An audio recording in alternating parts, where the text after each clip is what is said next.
For the past few years, many years already, marami ng taon, ang mag-asawang Chito Miranda and Neri, particularly si Neri, ay nagbebenta ng shares sa kanilang mga negosyo. Hindi ko lang sure kung ano yung mga negosyo. Ang dami na rin eh.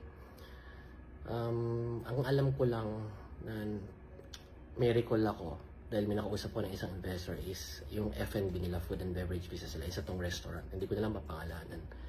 So what they're doing for the past few years is, for example, mag-open kami ng panibagong franchise, mag-open kami ng panibagong branch dahil wala kaming pondo. So ibebenta namin shares ng kumpanya. Okay, for this particular branch of this restaurant, bibenta ako 10% share sa'yo, investor A, kapalit ng 1 million pesos. Okay, investor B, bibenta ko yung 5% sa'yo, kapalit ng 500,000 pesos. Hindi to exact figures. Binibigyan ko lang kayo ng example para makuha niyo yung bigger picture. So ngayon, for the past few years, nakarami sila ng branch, nakarami sila ng negosyo, nakarami sila ng kumpanya, and with all these businesses, wala silang puhunan. Alright, I know the feeling, been there, done that, sakit lang sa ulo. Para makalikom sila ng pondo, they keep on selling shares of their businesses, shares of their companies to different investors. And for the past few years, nakarami na sila ng investor. Ngayon, anong nangyari? Hindi kumita yung mga negosyo. So, dismay yung mga investor. Naghabol, nanghingi ng refund. Wala na silang pondo pang refund. Wala naman, nandun na sa mga negosyo or nagastos nila somewhere yun. Sinampahan sila ng kaso. So, may butas sila doon. Kasi, technically speaking, by law, sa mata ng batas, you cannot sell shares or you cannot sell securities to different people if you don't have a secondary license to do it under Securities and Exchange Commission. Dun pa lang may butas siya. Kaya siya nakulong. And maraming investors siya. Multiple counts. At the same time, nangangako siya na ganito yung earnings. Okay, bibigay ko sa iyo yung 10% ng kumpanya throughout the years. Dahil walang nakuhang dividendo dahil hindi naman kumita yung negosyo at all, estafa yun. Fraud yun. So, yun. Ganun lang kasimple yung chismis. Walang kabet or anything. Kaya hindi ito malisyoso, hindi ito controversial. And to be honest, yung ganitong sistema, talamak talaga ito sa industriya. Napakaraming bars and clubs sa Makati, sa BGC, sa Quezon City, and other parts of Metro Manila or other parts of the Philippines na ganito yung sistema.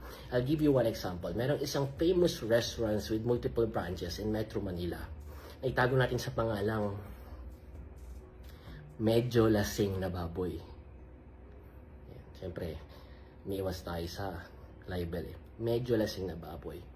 Ngayon, ang market nila to get investors ay mga artista.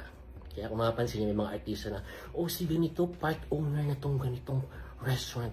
Ay, si ganitong artista, si ganitong celebrity, ay part owner nitong ganitong bar and club.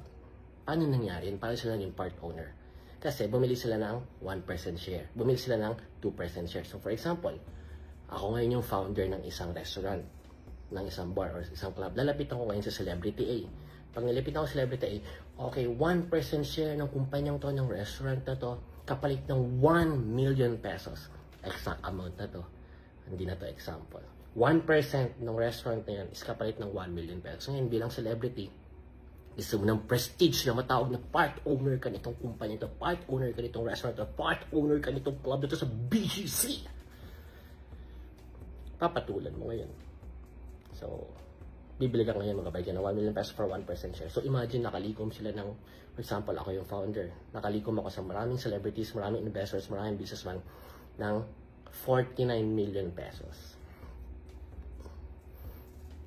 Kapalit ng 49% share. Controlled ko pa rin yung 51%. So ngayon, pinentahan ko ngayon ito ng mga shares. Nakakuli ko mga 49 million pesos. Yung 49 million ba yun? Mga gastos ba yun sa isang club, sa isang restaurant, sa isang bar? No.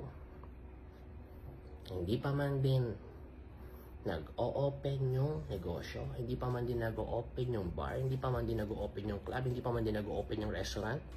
Yung founder na nagbenta ng shares, tubong lugaw na agad.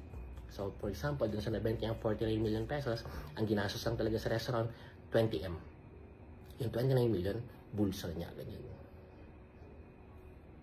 20M, pagpapatayo dun sa restaurant. Catch pa dun, yung 51% share, kanya pa rin yun. The same thing na ginawa ni Neri. Siyan, bakit hindi nakulong si Chito? Bakit si Neri lang?